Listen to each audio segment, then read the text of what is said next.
이 시간에 거룩한 성령님께서 우리 마음속에 역사하셔서 선포되는 진리의 말씀이 밝히 이해되도록 우리를 도와주시기를 간절히 바랍니다. 오늘 여러분들과 함께 나누려고 하는 말씀은 좀 무겁다고 하면 무겁다고 할 수 있겠고 가볍지 않은 주제이지만은 그러나 하나님의 마지막 백성으로서 반드시 알아야 되고 또 반드시 통과해야 될 경험이기 때문에 오늘 여러분들과 함께 말씀을 나눠보고자 합니다. 제가 여러분들과 함께 나누고자 하는 말씀의 제목은 개국 이래로 없던 환난의 때라는 제목으로 말씀드리겠습니다. 그래서 화면을 통해서 특별히 화면을 통해서 들으시는 성도님들께서는 주의를 잘 기울이셔서 이 말씀을 들어주시기를 간절히 바랍니다. 자, 현재 기독교에서 믿는 많은 교리들과 가르침 속에는 바벨론의 오류들이 많이 섞여 있습니다.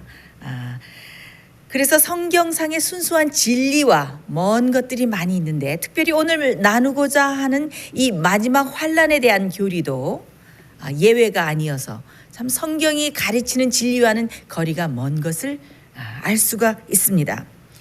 대부분의 기독교인들은 믿기를 의인들은 환난을 통과하지 않는다. 의인들은 환난을 당하지 않는다라고 믿고 있습니다. 그래서 의인들은 환난이 오기 전에 살짝 들림을 받아서 휴거를 해서 7년 동안 하늘에 가서 있다가 예수 그리스도께서 이 땅에 재림하실 때에 같이 함께 온다고 믿고 있습니다. 그 말씀이 그렇게 믿고 있는 것이 사실일까요? 이 기독교인들이 대부분의 기독교인들이 믿고 있는 이 잘못된 교리야말로 하나님의 백성들이 이 마지막 시대에 앞으로 다가올 환난과 또 영광스러운 주 예수 그리스도의 재림을 위해서 준비하지 못하도록 막고 있는 아주 위험한 가르침입니다. 성경은 그렇게 말하지 않습니다. 성경은 의인들이 환난을 통과한다고 말합니다. 그러나 어떻게? 의인들은 그 환난을 넉넉히 통과하고 환난으로부터 구원함을 받을 것이라고 하나님께서 하나님의 백성들 의인들을 환난으로부터 구원하실 것이라고 성경은 말하고 있습니다. 하나님의 백성들은 이 마지막 때에 의인들은 환난을 당할 것입니다. 그냥 환난이 아니고 어떤 환난? 개국 이래로 없던 무서운 환난을 당할 것입니다. 그러나 하나님께서 마지막 당신의 백성들을 그 환난으로부터 구원하실 것입니다. 자, 그렇다면 의인들이 통과할 그 환난이 어떤 환난이며 하나님께서는 그 환난을 어떻게 당신의 백성들을 통과하도록 도우실 것이며 또 우리들이 그 환난을 어떻게 넉넉히 이길 수 있는가? 그 주제에 흥미로운 주제에 대해서 우리 한번 연구해 보도록 하겠습니다. 다 같이 다니엘서 12장 1절 다 같이 성경을 펴시고 다니엘서 12장 1절을 다 같이 읽으시겠습니다. 제가 읽겠습니다. 그때 내 민족을 호위하는 대군 미가엘이 일어날 것이요 또 환난이 있으리니 이는 개국 이래로 그때까지 없던 환난일 것이며 그때 내 백성 중 무릇 책에 기록된 모든 자가 구원을 얻을 것이라. 자, 마지막 때에 누가 일어난다? 대군 미가엘이 일어날 것이다. 왜? 미가엘이 왜 일어납니까? 네? 개국 이래로 없던 환난이 있을 것이기 때문에. 대군 미가엘이 왜 일어납니까? 당신의 백성들, 의로운 백성들, 의인들을 구원하시기 위해서 일어납니다. 근데 누가 구원을 얻는다고 여기 말하고 있습니까? 네, 책에 기록된 자, 책에 이름이 기록된 모든 자가 구원을 얻을 것이다 라고 말하고 있습니다. 자, 우리가 성경에 있는 어떤 주제를 증명하려면 어떻게 해야 됩니까? 성경을 다른 성경절로 증명할 수 있어야 합니다. 그러면 정말 재림 전에 의인들이 환난을 당할 것입니까? 그렇다면 우리가 그것을 어떻게 성경으로 증명할 수 있을까요? 자, 이제부터 여러분들과 함께 성경을 연구하는 시간을 갖도록 해보도록 하겠습니다. 자, 이 세상에 첫 큰 심판이 환란이 있었던 적이 있습니다. 그것이 창세기에 기록되어 있습니다. 그 환란, 그 큰 심판이 있었는데 물로 심판을 당하는 그런 경우가 있었는데 그것이 무엇일까요? 네, 노아의 홍수입니다. 노아의 홍수. 창세기 7장에 그 노아의 홍수에 대해서 기록되어 있습니다. 자, 이 노아의 홍수와 마지막 의인들이 당하는 환란과 깊은 연관이 있습니다. 그것을 우리가 잘 연구해 보면은 의인들이 어떻게 환란을 당하고 또 통과하는가 잘 우리가 거기서 힌트를 얻을 수가 있습니다. 창세기 7장 15절로 16절을 제가 읽겠습니다. 무릇 기식이 있는 육체가 둘씩 노아에게 나와서 방주로 들어갔으니 들어간 것들은 모든 것의 암수라. 하나님이 그에게 명하신 대로 들어가매 여호와께서 그를 닫아 넣으시니라.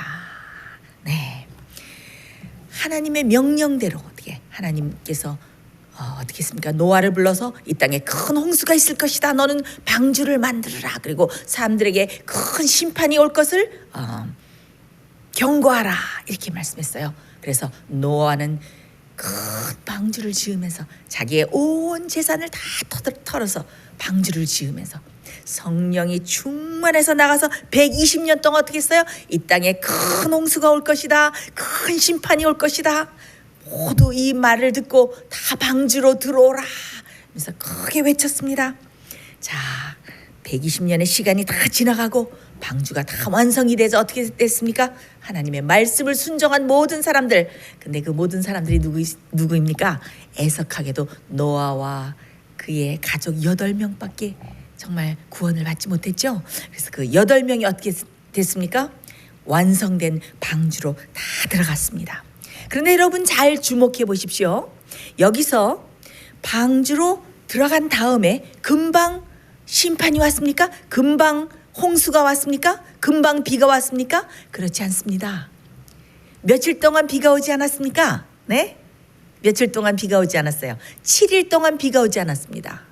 예, 그들이 하나님이 비가 온다 그래서 정말 믿고 방주로 들어갔는데 방주로 들어가자마자 비라는 것이 어떤 것일까? 이 세상에 물이 하늘에서 막 물이 떨어진다는데 그것이 무엇일까? 그들이 비를 한 번도 본 적이 없었지만은 하나님께서 큰 비가 내려서 홍수가 오고 이 땅이 다 멸망할 거라고 말했기 때문에 그들이 믿음으로 방주 안으로 들어갔습니다. 그리고 어떻게 보이지 않는 손이 천사가 내려와서 방주의 문을 꽝 닫았습니다. 그러면은 그들은 어떻게 기대했을까요? 금방 하늘에서 비가 툭툭툭툭 떨어지면서 심판이 올 줄 알았어요. 그런데 어떻게 됐어요? 하루가 가고 이틀이 가고 사흘이 가고 하늘이 잠잠했어요. 이 세상이 고요했어요. 방주 밖에 있던 사람들이 어떻게 했어요? 막 조롱하면서 놀리면서 그들이 점점 더 폭력적으로 됐어요. 그들은 다 성령이 떠나갔어요. 그래서 그들을 막 놀리고 조롱하고 조소하고 정말 그들이 천사가 보호하지 않았으면 어떻게 했겠습니까? 그들이 방주를 다 부수고 들어와서 아마 그들의 생명을 해하려고 했을지도 모르겠습니다. 그때에 방주에 들어간 의인들은 아주 큰 믿음의 극심한 시련을 당했습니다. 그들은 믿음으로 하나님께서 홍수가 심판이 온다는 것을 믿으면서 7일 동안을 견뎠어야 했습니다. 그때는 어떤 때였습니까? 의인들이 환난을 당하는 때였습니다. 의인들이 극심한 믿음의 시련을 당하는 때였습니다. 자, 그때에 홍수가 심판이 오기 전에 잠깐 동안 시간이 지체되었습니까? 잠깐 동안 시간이 연기되었습니까? 그렇습니다. 자, 방주에 들어간 사람은 구원을 얻었습니까? 구원을 얻었습니다. 자, 방주 밖에 있는 사람은 구원을 잃어버렸습니까? 구원을 잃어버렸습니다. 그런데 그들이 구원을 잃어버렸다는 것을 알기까지 잠깐 동안에 무엇이 있었습니까? 시간이 있었습니다. 그리고 방주 안에 있는 자들은 어떻게 했습니까? 그들은 극심한 믿음의 시련을 당했습니다. 자, 그러면은 이 노아의 홍수와 노아의 홍수 때의 심판과 이 마지막 의인들이 당하는 환난과 어떤 연관이 있을까요? 네, 깊은 연관이 있다고 예수 그리스도께서 친히 말씀해 주셨습니다. 어떻게? 인자의 임함도 노아의 때와 같으리라 라고 말씀하셨습니다. 그 말씀이 어디에 나옵니까? 마태복음 24장 37절로 39절에 나옵니다. 제가 읽겠습니다. 예수님께서 하신 말씀입니다. 노아의 때와 같이 인자의 임함도 그러하리라. 홍수전에 노아가 방주에 들어가던 날까지 사람들이 먹고 마시고 장가들고 시집가고 있으면서 홍수가 나서 저희를 다 멸하기까지 깨닫지 못하였으니 인자의 임함도 이와 같으리라. 여러분 여기서 까지라는 말에 주목해 보시기 바랍니다. until까지. 어떻게 할 때까지? 홍수가 나서 멸하기까지, 그들이 방주에 들어가던 날까지. 무엇을 몰랐다고 그랬습니까? 네. 그들이 깨닫지 못했다고 그랬습니다. 몰랐다고 그랬습니다. 누가 무엇을 몰랐다고 했습니까? 방주 밖의 사람들이. 무엇을 몰랐다고요? 자신이 구원을 잊어버렸는지, 자신이 구원을 얻을 만한 은혜의 시간이 지나가 버렸는지 그들이 깨닫지도 못하고 알지도 못하고 있었다고 했습니다. 자, 방주에 들어간 사람은 구원을 얻었습니까? Yes, 구원을 얻었습니다. 방주 밖에 있는 사람들은 구원을 잃어버렸습니까? Yes, 구원을 잃어버렸습니다. 방주 밖에 있는 사람들은 은혜의 시간이 끝났습니까? 은혜의 시간이 끝났습니다. 아직 홍수가 오지 않았지만, 홍수가 와서 그들을 물로 쓸어가지 않았지만은 그들이 구원을 받을 만한 은혜의 시간이 그만 끝나버렸습니다. 구원을 받을 수 있는 은혜의 시간이, 구원의 기회가 다 지나가 버렸습니다. 그들에게는 구원을 받을 만한 은혜의 시간이 마친 것입니다. 예수님께서 뭐라고 말씀하셨습니까? 인자의 임함도 그와 같으리라. 노아의 때와 똑같이 인자의 임함도 그와 같을 것이다. 그러면 이 노아의 홍수와 그 심판과 예수 그리스도께서 재림하실 그때와 공통점이 있을까요? 공통점이 있습니다. 그것을 찾아봐야 할까요? 그것을 찾아봐야 합니다. 그래서 우리가 그것을 성경으로 증명할 수 있는 것입니다. 자, 예수님의 재림과 은혜의 시간이 마치는 사건 사이에는 무엇이 있다? 잠깐의 짧은 시간이 있다. 그때 문이 닫혔습니까? 문이 닫힙니다. 비가 오기까지 지체됐습니까? 방주로 들어갔고, 방주의 문이 닫히고, 그 다음에 어떻게 됐어요? 홍수가 오기까지 잠깐의 지체하는 시간이 있었습니다. 그때 의인들이 극심한 믿음의 시련을 당했습니다. 방주 밖에 있는 사람들이 폭력적이 돼서 그들을 해하려고 했습니까? 예스, 그랬습니다. 그 후에 그들이 홍수가 올 때에 구원을 받았습니다. 의인들이 환난을 당하는 것도 이와 똑같습니다. 예수님이 재림하시기 바로 직전에 은혜의 시기가 끝났을 때에 그들이 은혜의 시간이 끝났는지 어땠는지 모르지만은 그때에 잠깐의 시간이 있을 것입니다. 그때에 누가 환난을 당한다? 이 세상에 물론 악인들도 칠재앙이 내릴 때 환난을 당할 것이지만은 의인들이 잠깐 믿음의 시련을 당하는 때가 올 것입니다.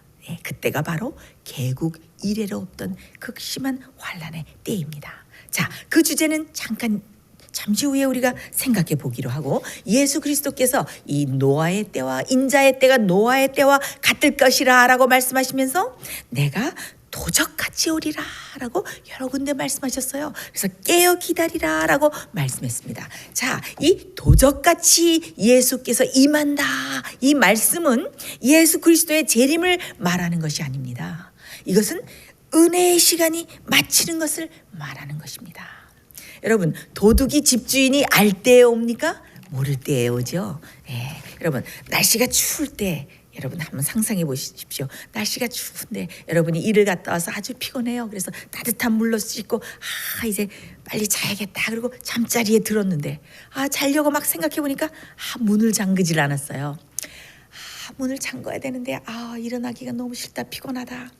그런데 내가 여기 이 집에 오래 살았지만 한 번도 도둑이 든 적이 없어. 그냥 자자. 자는데 어떻게 해요? 그날 밤에 도둑이 왔어요. 도둑이 와서 문을 다 보니까 문이 잠기질 않았어요. 그래서 어떻게 해요? 도둑이 들어와서 귀중품 물건들을 다 가져가 버렸어요. 자, 그 집주인이 잠이 들었던 집주인이 도둑이 왔던 것을 발견했을 때는 어떤 때입니까? 바로 그 다음날 아침입니다. 도둑이 와서 모든 것을 다 가져간 것을 발견한 때는 어떻게 됐습니까? 너무 늦은 때입니다. 그것과 똑같이 예수 그리스도께서 내가 도적과 같이 오리라 하던 때는 예수님께서 재림하시는 때가 아닙니다. 어떤 때입니까? 하늘 성소에서 예수 그리스도의 중보의 사역이 끝나고 심판이 다 이루어지고 누가 하늘에서 살 자격을 가지고 있는가, 누가 하늘에 와서 살 적합성을 가지고 있는가, 다 모든 것이 다 각 사람의 경우가 심판이 다 이루어지고 은혜의 시간이 다 마친 때를 말하는 것입니다. 그래서 그 은혜의 시간이 언제 마치는가?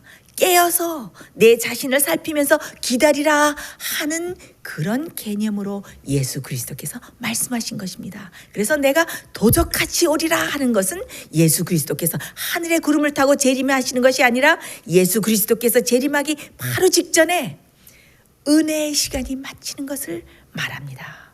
지금 우리가 살고 있는 때는 매우 심각한 때입니다. 우리의 은혜의 시간이 언제 끝날지 모릅니다. 머지않아서 각 사람의 은혜의 시간이 끝납니다. 지금은 구원받을 만한 때요, 은혜 받을 만한 때입니다. 자, 이 은혜의 시간이 마치는 거에 대해서 우리 잠시 후에 살펴보기로 하고 우리가 잠깐 정리를 해보겠습니다. 자, 그때 남은 자들이 있었습니까? 네, 그 당대에 방주로 들어간 사람들은 그 당대에 하나님의 남은 자들이었습니다. 하나님의 참 백성이었습니다. 그들이 방주에 다 들어간 다음에 어떻게 했습니까? 금방 홍수가 왔습니까? 그렇지 않죠? 네, 그들이 방주에 들어간 다음에 7일이란 기간 동안 비가 오지 않았습니다. 그래서 방주에 들어간 그 의인들이, 남은 자들이, 하나님께 충성한 노아의 식구들이 극심한 믿음의 시련을 당했습니다. 그리고 방주 밖에 있는 그 사람들이 어떻게 됐어요? 점점 더 폭력적이 돼서 방주 안에 있는 사람들의 생명을 해하려고 했습니다. 자, 그때에 의인들의 환란이 있었습니까? 의인들이 심한 시험과 시련의 기간을 가졌습니다. 이렇게 잠깐 지체된 후에 무엇이 왔습니까? 홍수가 오고 그들이 구원을 당했습니다. 구원을 받았습니다. 이것과 똑같은 일이 마지막 때에 그대로 반복될 것이기 때문에 예수 그리스도께서 뭐라 그러셨어요? 인자의 임하는 때는 노아의 때와 똑같으리라 라고 경고해 주셨습니다. 자, 우리가 본문에서 무엇을 보았습니까? 다니엘서 12장 1절 뭐라고 보았습니까? 그때에 내 민족을 호위하는 대군 미가엘이 일어날 것이요. 그 다음에 뭐라 그랬어요? 또 환란이 있으리니 이는 개국 이래로 그때까지 없던 환란일 것이며. 네. 자, 여기 보면은 무엇이 있겠다고 말씀했습니까? 환란이 있겠다고 분명히 말씀했습니다. 그것도 어떤 환란? 개국 이래로 없던 환란이 있겠다고 말씀했습니다. 그러면은 그 환란의 때가 언제입니까? 왜 미가엘이 일어난다고 그랬습니까? 네? 환란의 때에 당신의 백성들을 구원하기 위해서 개국 이래로 없던 환란이 오기 때문에 당신의 백성들, 의인들을 구원하기 위해서 일어난다고 그랬습니다. 그러면 그 환란이 언제 올까요? 그 환란의 때가 언제입니까?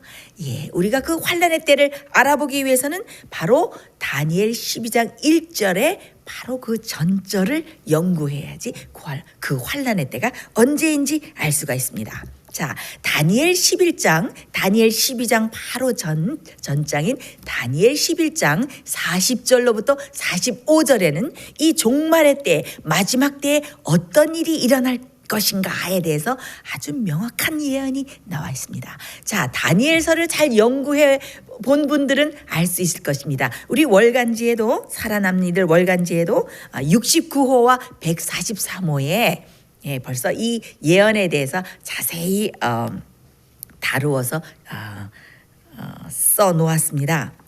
그래서 여러분들이 이 다니엘서 11장에 나오는 이 말세의 예언에 대해서 읽으신 분들은 잘 아실 것입니다. 아직 거기에 대해서 연구하시지 못하신 분들은 sostv.net에 들어가셔서 월간지 69호와 143호 읽으면서 연구하시기 바랍니다. 거기에 어떤 예언이 나옵니까? 거기 남방왕이 나오고 북방왕이 나오죠. 예, 마지막 때에 남방왕이 북방왕을 찌르고 그래서 북방왕이 또 일어나서 오고 이런 예언들이 나오는데 거기에 보면 북방왕이 하나님의 백성을 도륙하기 위해서 아주 회오리바람처럼 이렇게 일어나는 것을 알 수가 있습니다. 자, 여러분, 북방왕이 하나님의 백성을 도륙하기 위해서 완전히 멸망시키기 위해서 북방왕이 나오는데, 자, 이 북방왕의 정체가 무엇입니까? 여러분 아시죠? 네, 북방왕은 바로 다니엘서에 나오는 작은 뿔,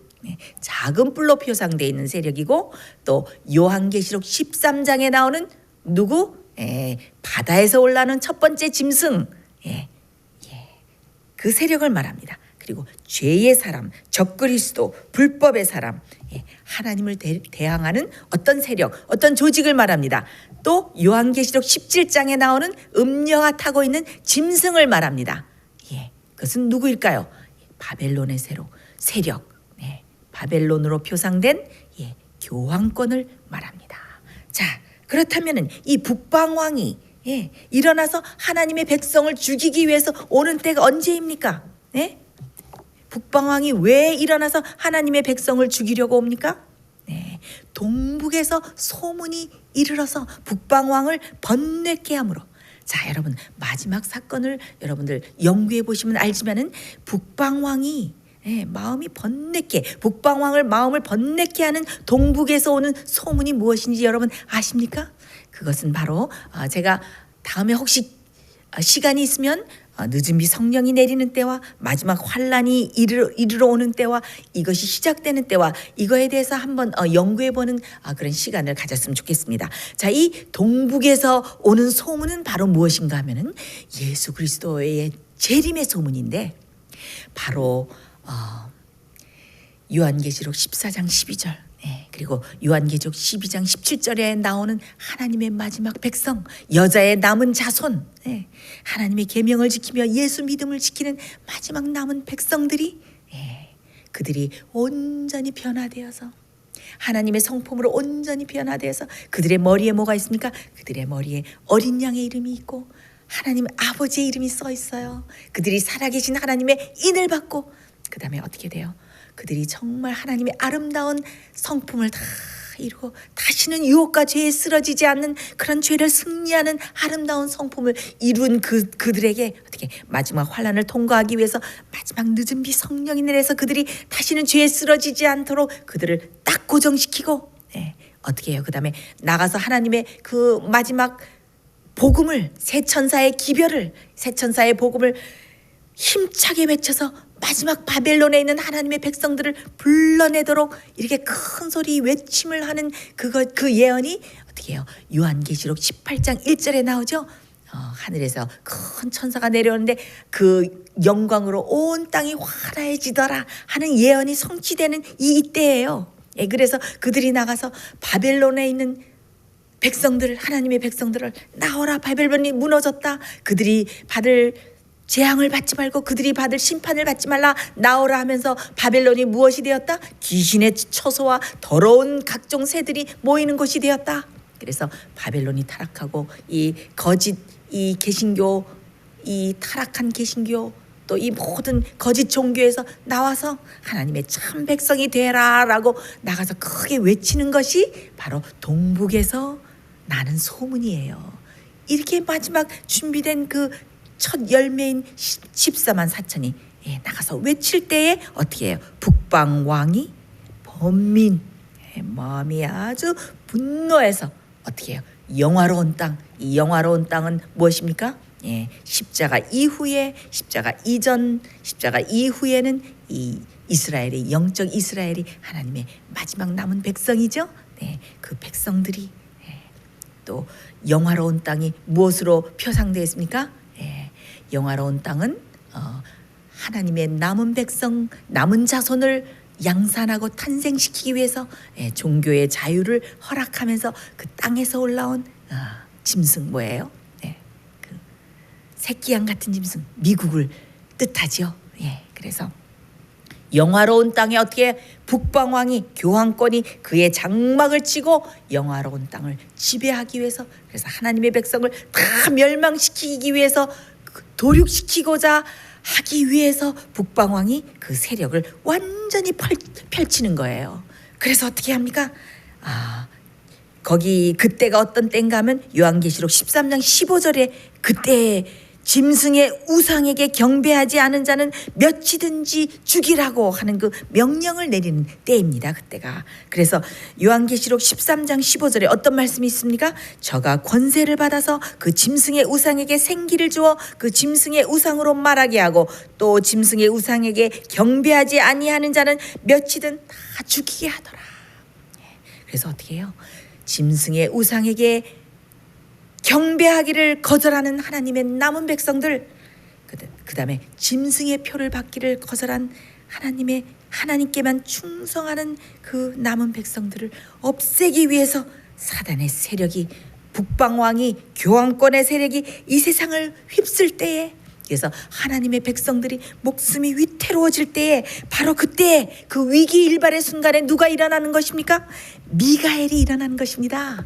그 일촉즉발의 순간에 환란으로부터 의인들을 구원하기 위해서 누가 일어나는 것입니까? 미가엘이 일어나는 것입니다. 여러분 참 신나죠? 그때 미가엘이 일어나서 어떻게 하나님의 백성들을, 남은 백성들을, 의인들을 구원하기 위해서 미가엘, 패배하는 것을 모르는 하나님의 군대 장관 미가엘이 일어나는 것입니다.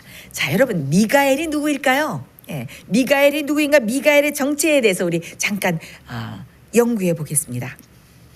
자, 미가엘은 영어로 마이클, 히브리어로는 미카엘이라고 하는데, 이 미가엘의 뜻은 누가 하나님과 같으냐, 누가 하나님과 싸울 수 있겠느냐, 누가 하나님과 함께 비기겠느냐, 그런 뜻이에요. 자, 근데 이 미가엘은 이 전쟁이나 투쟁이나 싸움에만 등장하는 이 표현되는 단어입니다. 자, 이 미가엘이 누구인가? 여러 성경절들을 비교해서 연구해 보면 이 미가엘은 바로 주 예수 그리스도를 말하는 것을 우리가 알 수가 있습니다. 자, 이 미가엘이 등장하는 성경에 나오는 곳을 한번 보면은 유다서는 몇 장밖에 없으니까 1장밖에 없죠. 유다서 1장, 유다서 9절에 보면은 천사장 미가엘이 나옵니다. 천사장 미가엘이 나와서 누구와 싸웁니까? 마귀와 더불어 무엇에 대해서? 모세의 시체에 대해서 변론을 합니다. 근데 이것이 어떤 장면인지 아십니까? 예수님이 누가 시체를 사망해서 살릴 수 있습니까? 누구만 죽음에서 사람을 살릴 수가 있습니까? 예수 그리스도만 살릴 수 있죠. 이것은 바로 어떤 장면인가 하면 예수님께서 모세를 살려서 하늘로 데려가시기 위해서 오시는 장면입니다. 그때 마귀가 어떻게 합니까? 안 됩니다. 모세를 사망해서 일으킬 수가 없습니다. 모세는 범죄를 했습니다. 그러면서 모세가 범죄한 것을 지적을 하죠. 그때 예수께서 어떻게 합니까? 하나님께서 너를 꾸짖으시기를 원하노라 하면서 마귀의 시체를 살려서 하늘로 데려가시죠. 변론하실 때 예수 그리스도께서 뭐라고 변론하셨을까요?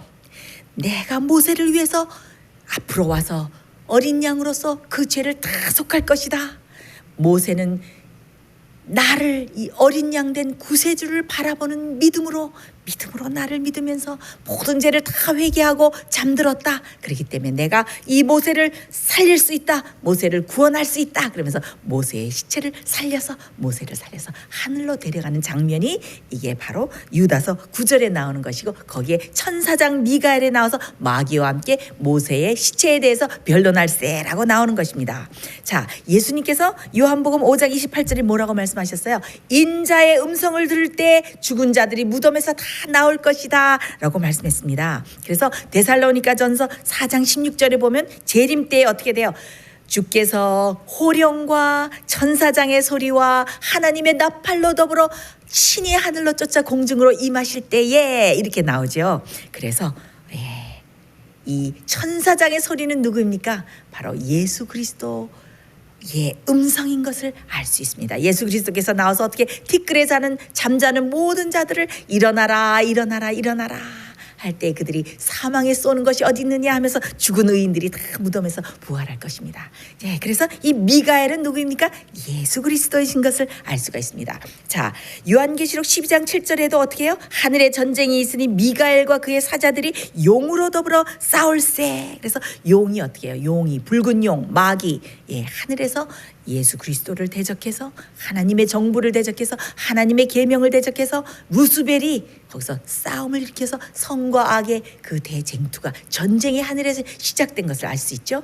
그럴 때 루스벨이 이기지 못해서 이 땅으로 그 붉은 용이 내어 쫓기는 것을 알 수 있지 않습니까? 그래서 이 미가엘은 누구예요? 이 싸움과 전쟁에서 항상 승리하시는 예수 그리스도를 상징하는 단어입니다. 그런데 여기에 보면은 대군 미가엘이라 그랬어요. 대군 미가엘은 영어로 Great Prince, Great Prince, 패배를 모르는 우리 승리하시는 미가엘을 말하는데 이 미가엘은 모든 전쟁에서 어떻게 해요? 항상 승리를 합니다. 그래서 미가엘과 함께한 그의 백성들은 어떻게 합니까? 항상 미가엘과 함께 승리를 합니다. 그래서 여기에 보면 어떻게 나옵니까? 내 민족을 호위하는 미가엘이 일어날 것이다 그랬는데 여기 일어난다라는 뜻을 여러분 함께 연구해 보면은 이 일어난다는 뜻은 일어나서 보호한다, 프로텍트한다. 근데 이 일어난다는 뜻은 이 다니엘서와 이 쭉 읽어보면은 이 일어난다는 뜻은 무슨 뜻인가 하면은 나라가 일어나는 것을 말해요. 왕이 일어나는 것을 말해요. 나라가 일어나고 나라가 건국되고 나라를 통치한다 이런 뜻을 가지고 있습니다. 다니엘 11장 2절로 3절을 잠깐 우리가 참고로 보면은 다니엘 11장 2절로 3절에 보면 이런 말씀이 있습니다. 이제 내가 참된 것을 네게 보이리라. 보라, 바사에서 또 새 왕이 일어날 것이요. 그 다음에 또 3절에 보면은 장차 한 능력 있는 왕이 일어나서 큰 권세로 다스리며 임의로 행하리라. 그리고 다니엘 8장 22절에 보면은 그 나라 가운데서 내 나라가 일어나되 이렇게 해가지고 일어난다는 것은 나라가 일어난다, 왕이 일어나서 통치한다 이런 뜻을 가지고 있습니다. 자, 그럼 여기에서 미가엘이 일어날 것이요 대군 그때에 대군 미가엘이 일어날 것이니 그때에 환란이 있을 것이며 라고 했는데, 자, 그러면 대군 미가엘이 일어난다. 그게 무슨 뜻인가 하면은 예수 그리스도의 나라가 일어난다 그 뜻이에요. 예수 그리스도의 나라가 일어나서 그분이 그분의 나라를 받으시고 그분의 왕국을 받으시고 그분의 나라를 통치하고 다스린다라는 뜻이 거기에 들어있는 것입니다. 자, 여기 이것은 굉장히 의미심장한 구절입니다. 자, 우리 함께 연구해 보십시다. 자, 예수 그리스도께서 언제 일어나서 그의 왕국을 받으시고 언제 일어나서 그의 왕국을 다스리십니까? 예수님께서 이 땅에 구름을 타고 재림하실 때입니까? 그때입니까? 재림하실 때입니까? 우리 한번 성경을 연구해 보십시다. 언제 예수님께 일어나서 나라를 받으시는가? 그때는 재림의 때가 아닙니다. 그때는 예수님께서 그분의 왕국을 받으실 때는, 그분의 나라를 받으실 때는 재림의 때가 아니에요. 하늘 성소에서 심판이 다 끝났을 때에 누가 구원받을 자인가? 누가 하늘에 와서 살 적합성을 가지고 있는가? 그것이 다 가려졌을 때에 하늘에서 은혜의 시간이 다 끝났을 바로 그때에 예수 그리스도께서 왕국을 받으시는 것입니다. 그래서 거기에 책에 기록된 모든 자가 심판을 받을 것이다 라고 나와 있는 것입니다. 자, 다니엘 7장을 보겠습니다.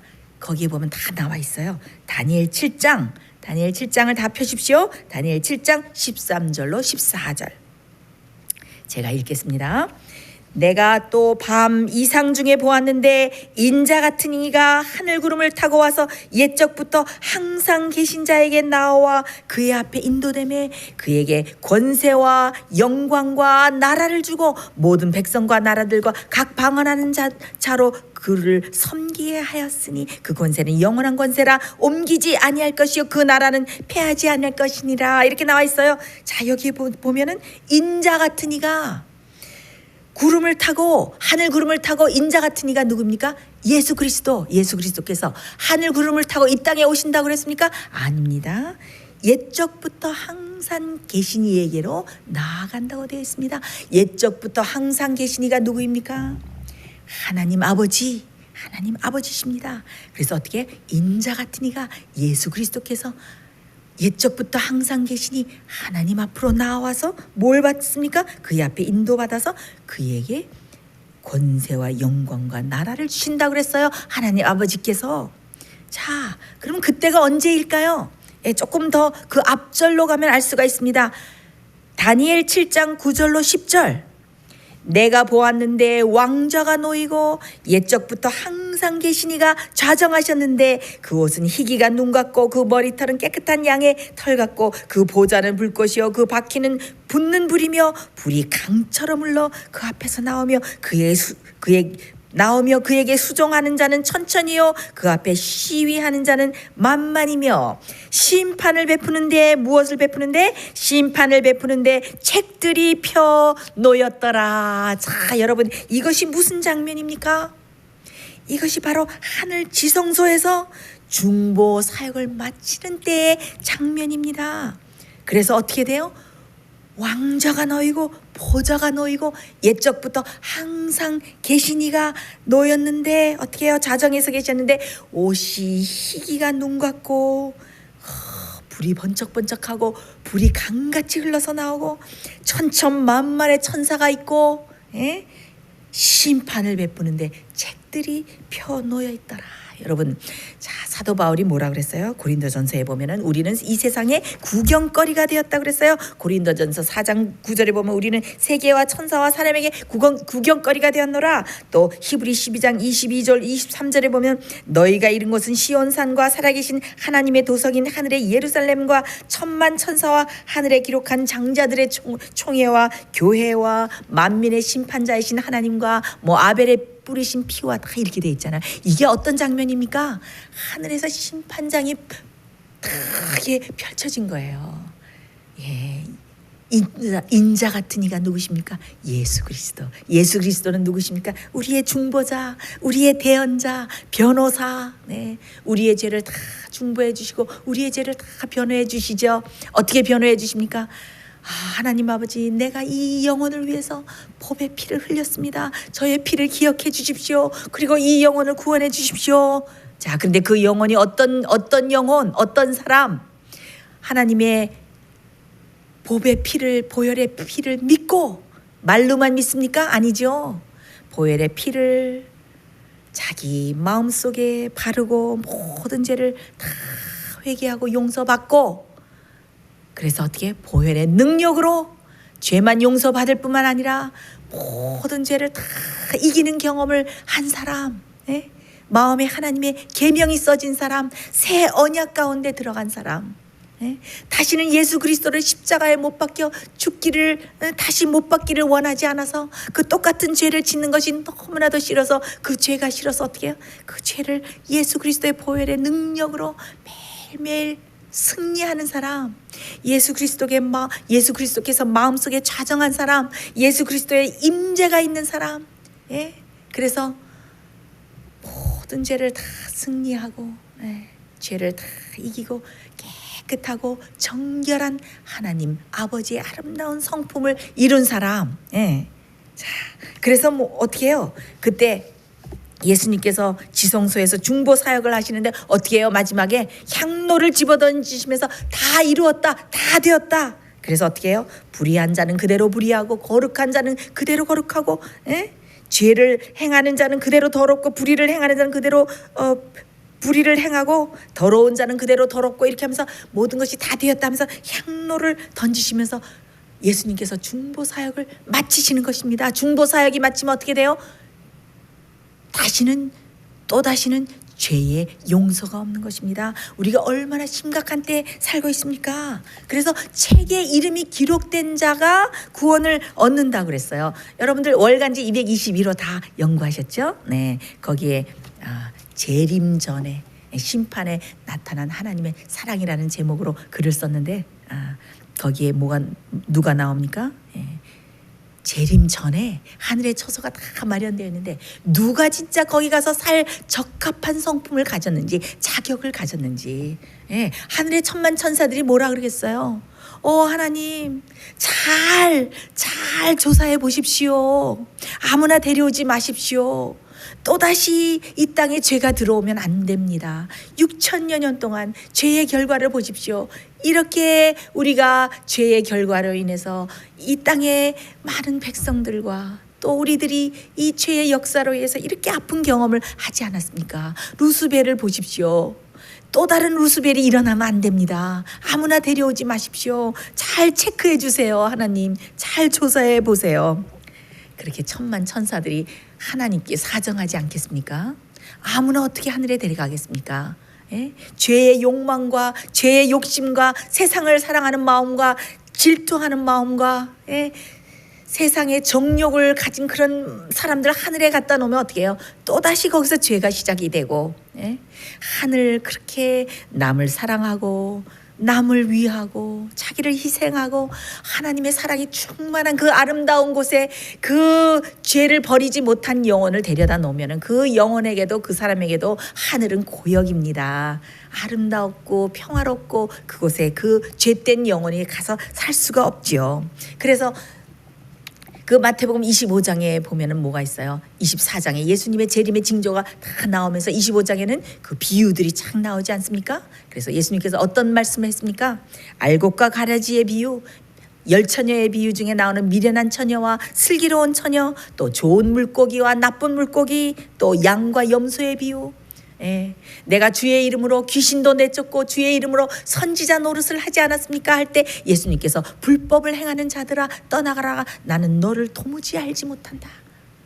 그들이 주의 이름으로 선지자 노릇까지 했는데 왜 하나님 아버지의 성품을 이루지 못하고 하나님을 닮지 못하고 하나님의 인을 받지 못하고 그런 사람들 어떻게 해요? 내가 너를 도무지 알지 못하니.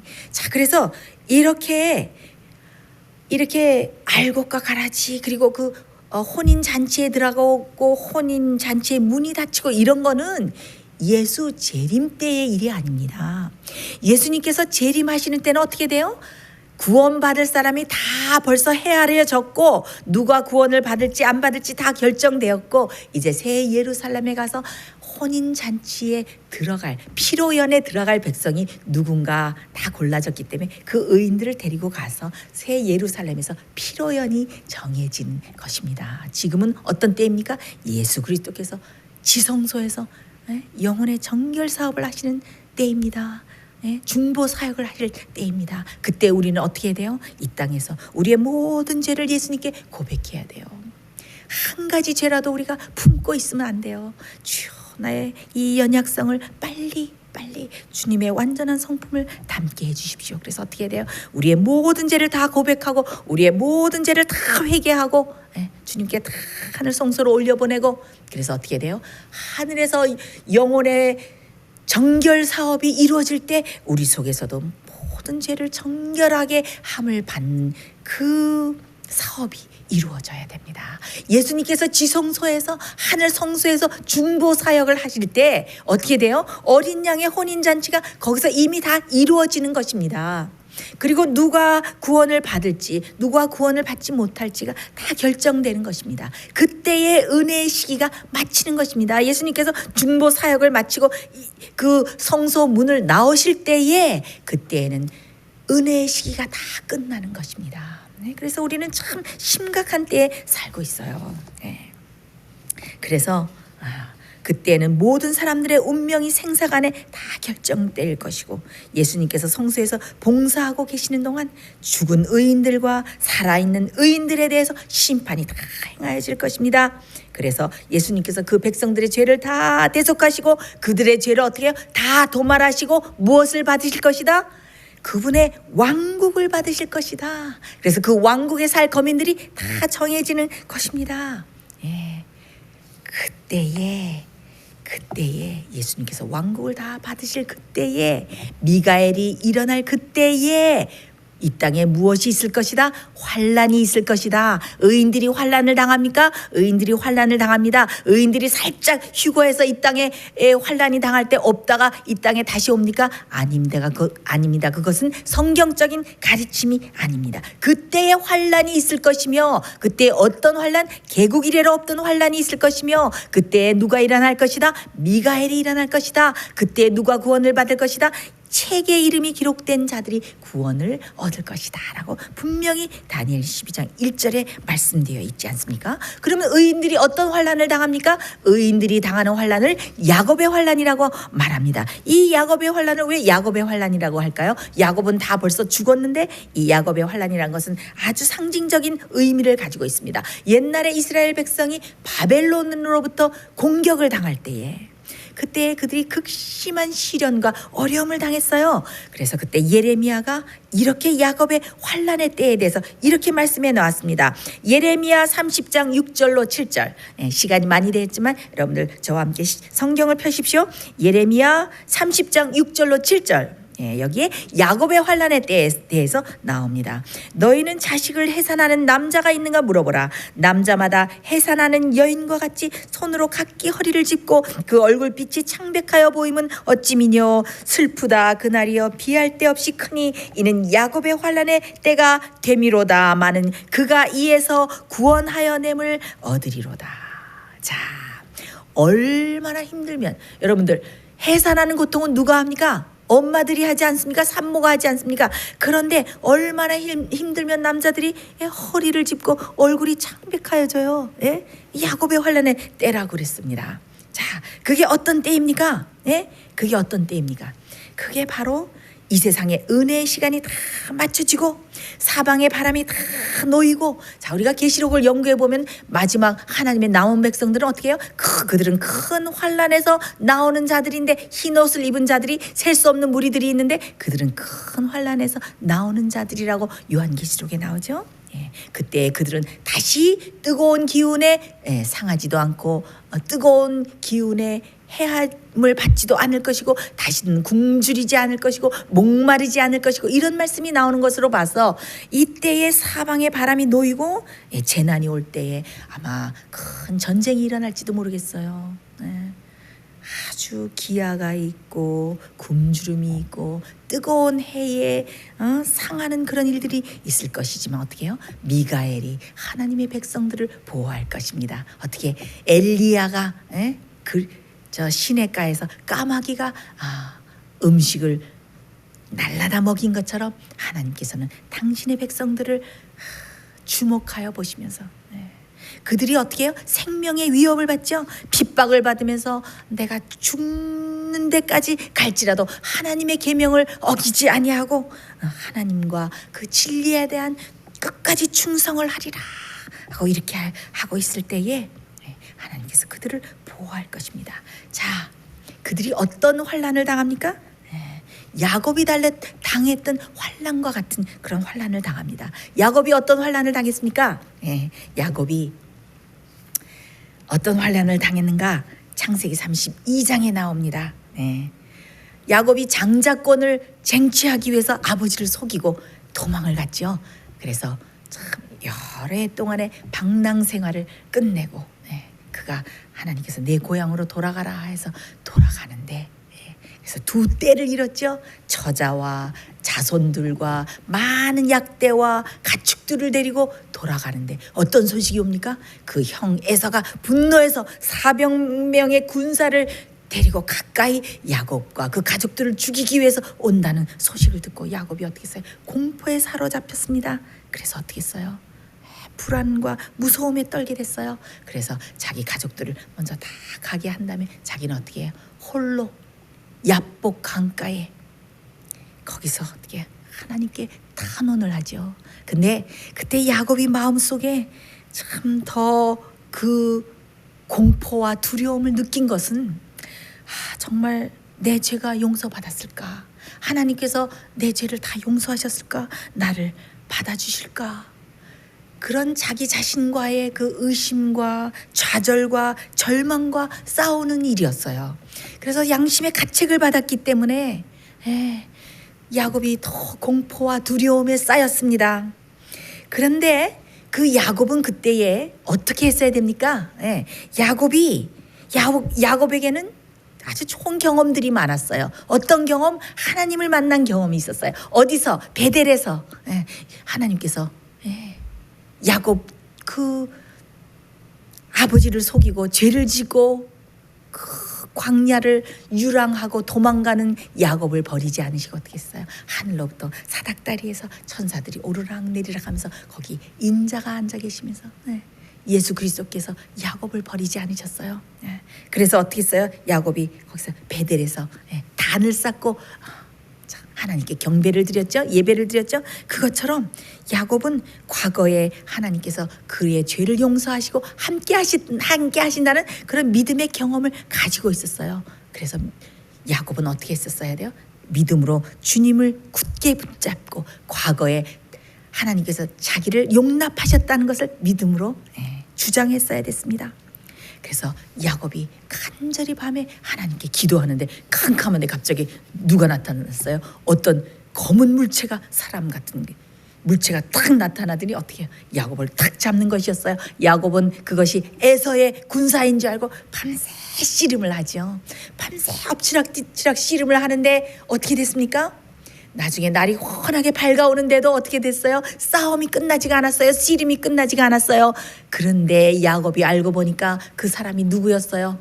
누구였어요? 사람이 아니고 누구였어요? 언약의 사자였어요. 천사였어요. 누구였습니까?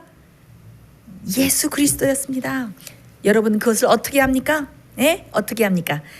창세기 32장 30절에 나옵니다. 야곱이 어떻게 했어요? 그러므로 야곱이 그곳의 이름을 브니엘이라 하였으니 그가 이르기를 내가 하나님과 대면하여 보았으나 내 생명이 보존되었다 함이더라.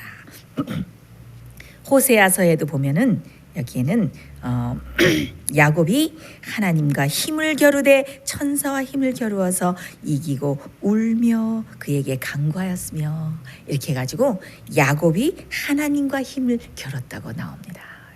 그래서 어떻게 했어요? 야곱이 힘을 겨루고 나중에 환도뼈가 상하고 그 다음에 가지 마십시오. 나를 축복하지 않으시면 가시게 하지 않겠습니다 하고 끝까지 붙잡았죠.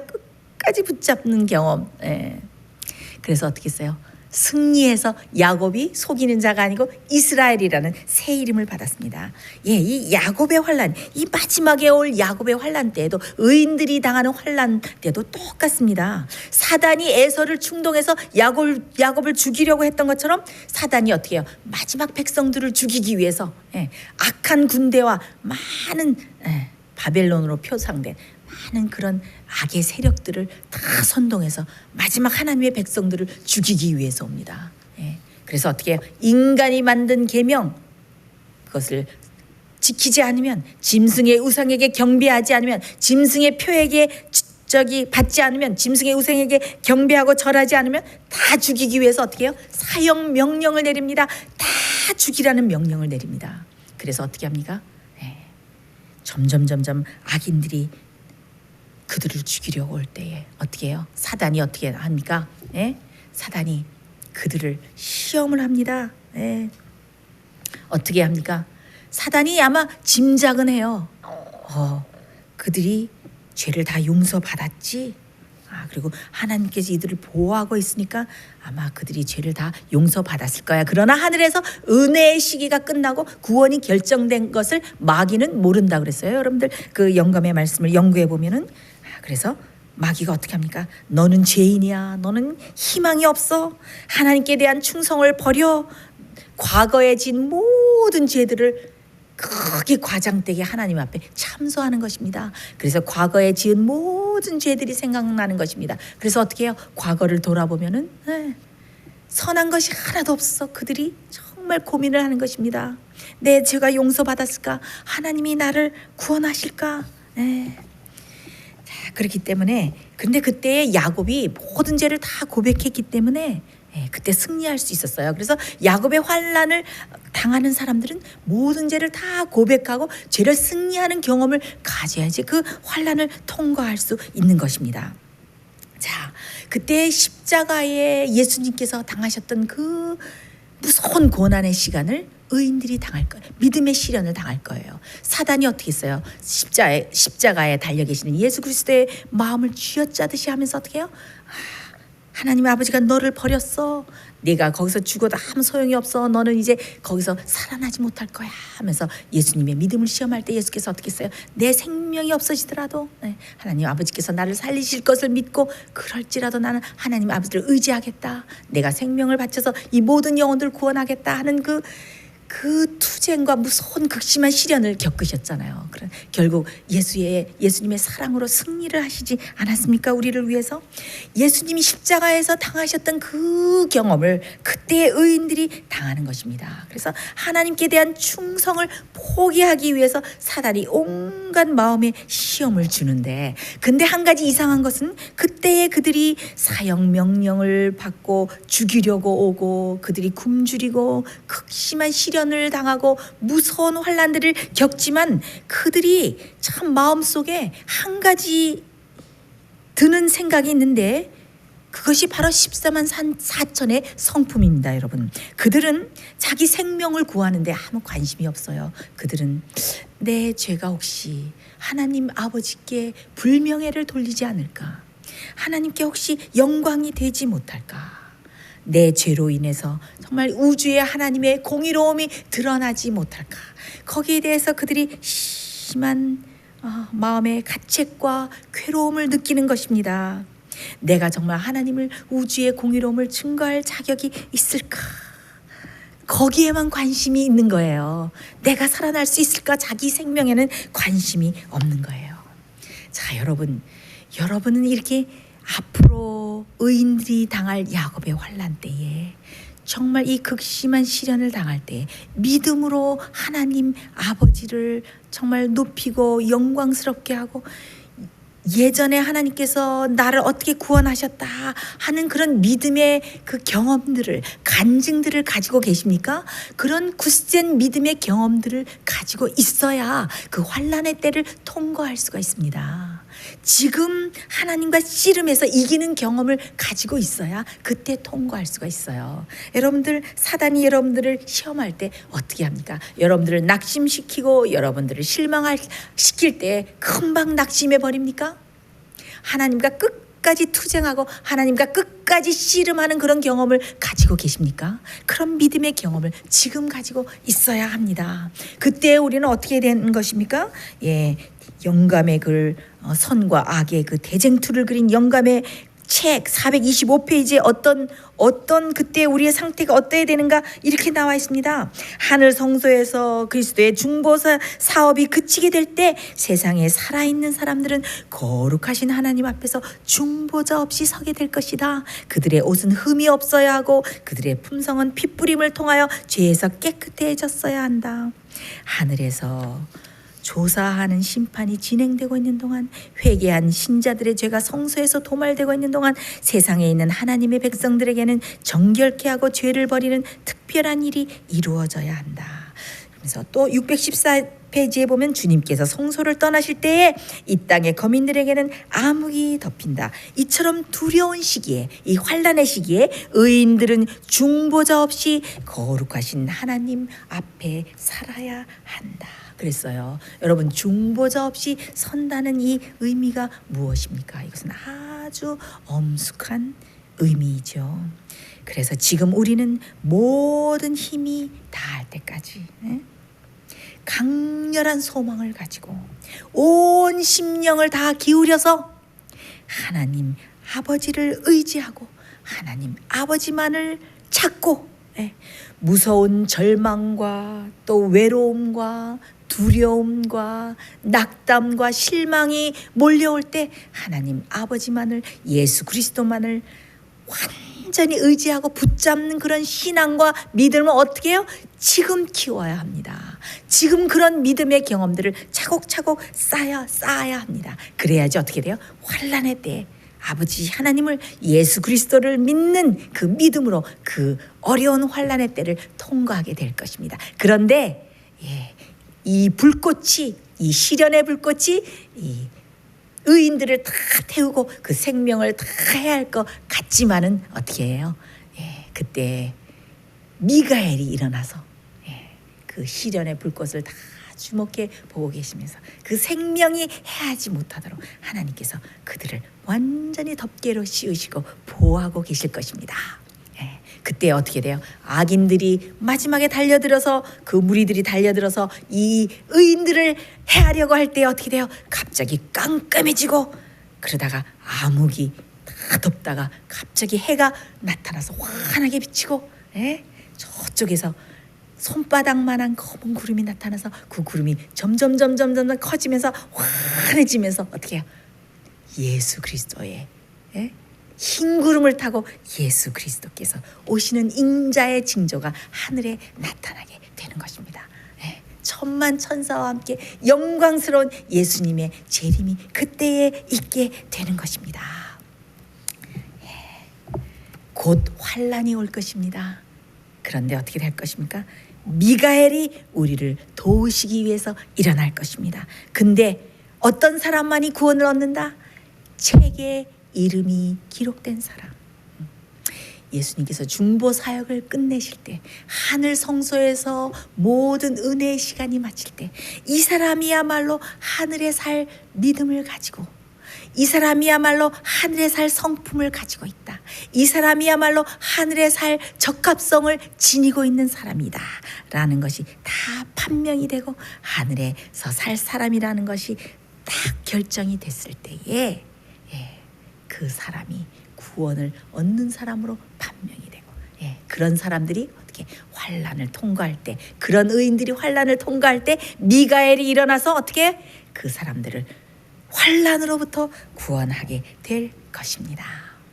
여러분들, 지금은 은혜 받을 만한 때요, 구원 받을 만한 때입니다. 지금 하늘 지성소에서, 하늘에서 예수 그리스도께서 우리의 죄를 중보하시기 위해서 간절하게 탄원하시는 때입니다. 머지않아서 환난이 임하고, 개국 이래로 없던 환난이 임하고 미가엘이 일어날 것입니다. 여러분, 그때에 넉넉히 환난을 통과할 만한 믿음을 가지기 원하십니까? 그리고 미가엘로부터, 그 모든 환난으로부터 구원함을 받고 보호함을 받는 백성이 되시기를 원하십니까? 지금은 준비해야 될 때입니다. 환난을 위해서, 또 환난을 넉넉히 통과할 수 있도록 굳센 믿음을 준비하시는 저와 여러분이 되시기를 간절히 바라면서 이 말씀을 마치겠습니다. 우리 다 같이 기도하시겠습니다. 하늘에 계시는 하나님 아버지, 오늘 미가엘이 일어나서 의인들이 당할 환난에서 하나님의 마지막 남은 백성들을 구원하시리라는 복된 소식에 대해서 배우도록, 연구할 수 있도록 축복해 주셔서 감사합니다. 지금 주님께서 하늘 지성소에서 우리의 죄를 중보하시고 우리의 죄를 깨끗이 정결케 하시는 동안 우리가 모든 죄를 회개하고 용서받고 그리스도 안에서 온전한 성품과 온전한 믿음을 가지는 의로운 백성들이 될 수 있도록 우리들을 축복하시고 인도해 주시옵기를 간절히 기도하고 원하옵나이다. 미가엘이 일어나서 의인들을 보호하실 때에, 하나님의 남은 백성들을 보호하실 때에 우리가 다 그 남은 백성 의로운 무리에 다 들어갈 수 있도록 축복하여 주시옵소서. 예수 그리스도의 이름으로 간절히 기도드리옵나이다. 아멘.